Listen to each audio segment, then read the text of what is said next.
UDF കേന്ദ്രങ്ങളിലും LDF സ്ഥാനാർത്ഥി M സ്വരാജിന്റെ മുന്നേറ്റം. മുത്തേടം പഞ്ചായത്തിലെ പര്യടനത്തിൽ എം സ്വരാജിന് ആവേശ സ്വീകരണം. പര്യടനം പുരോഗമിക്കുമ്പോൾ നിലമ്പൂരിൽ വലിയ ആത്മവിശ്വാസത്തിലാണ് LDF. കാരപ്പുറത്തെ ആദ്യ സ്വീകരണ കേന്ദ്രത്തിന് സമീപം വൃക്ഷത്തൈ നട്ടാണ് ഇന്നത്തെ പര്യടനം ആരംഭിച്ചത്.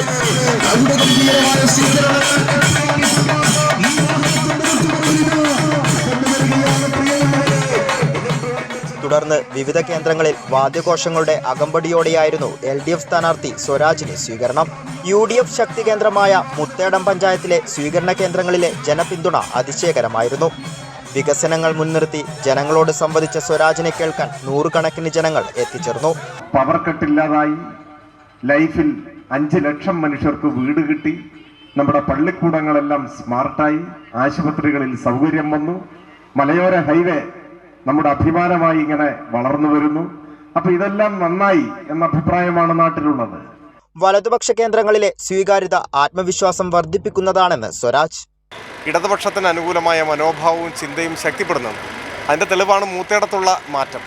കുറ്റിക്കാട് പോലെയുള്ള പ്രദേശങ്ങളിലൊക്കെ പണ്ട് വിരലെണ്ണാവുന്ന ഇടതുപക്ഷ സാന്നിധ്യം മാത്രമാണ് ഉണ്ടായിരുന്നത്. പക്ഷേ ഇന്ന് അതിലൂടെയെല്ലാം കടന്നു വരുമ്പോൾ ലഭിക്കുന്ന സ്വീകരണങ്ങൾ വളരെ ആവേശമുളവാക്കുന്നതാണ്. കൂടുതൽ ജനങ്ങൾ ഇടതുപക്ഷത്തേക്ക് കടന്നു വരുന്നു. ഇതെല്ലാം ഇടതുപക്ഷ ജനാധിപത്യ മുന്നണി പ്രവർത്തകരുടെ ആത്മവിശ്വാസത്തെ ശക്തിപ്പെടുത്തുന്നതാണ്. സ്ഥാനാർത്ഥിയെ കാണാൻ എത്തിച്ചേർന്ന ഓരോരുത്തരെയും സ്വരാജ് ചേർത്തു പിടിച്ചു. ചോളമുണ്ട, വെള്ളാരമുണ്ട, വട്ടപ്പാടം, പാലങ്കര, കുറ്റിക്കാട് എന്നിങ്ങനെ മുത്തേടം പഞ്ചായത്തിലെ 22 കേന്ദ്രങ്ങളിലാണ് ഇന്നത്തെ പര്യടനം. കൈരളി ന്യൂസ്, നിലമ്പൂർ.